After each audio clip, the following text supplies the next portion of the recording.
Emmerdale reveals new John Sugden update, as Cain hits rock bottom. Emmerdale's Cain Dingle hits the self-destruct button next week after his search for John Sugden is unsuccessful.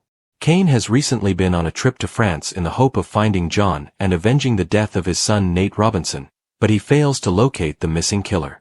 When Moira Dingle struggles with Cain's absence, she forces him back home with a severe voicemail. But once he returns, he's a very different Cain from the man who left. Cain finally comes back from his wild goose chase in France, but he's an absolute mess, our Emmerdale source warns.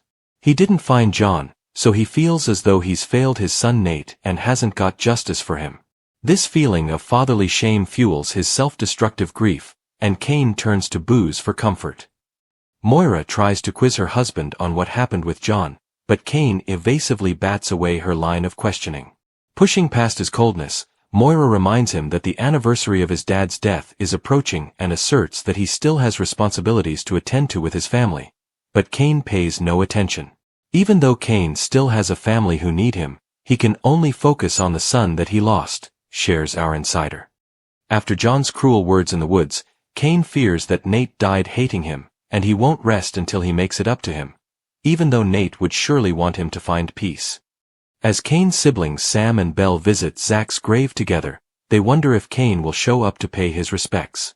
The Dingle siblings share fond memories of their dad and comfort each other in their grief, but ultimately, they conclude that they need to pull together in concern for Cain and help their brother.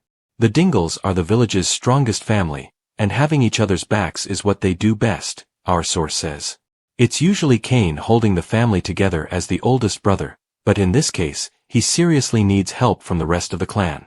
His vendetta to avenge Nate won't help him in the way that he thinks. He needs to move forward with his surviving loved ones. While drinking alone in the garage, Cain is visited by his friend Liam Kavanagh, who attempts to discuss Cain's troubles with him. But the miserable mechanic refuses help and orders Liam to leave. When his son Kyle excitedly shows off his Man of the Match trophy, will drunken Cain show up for his family?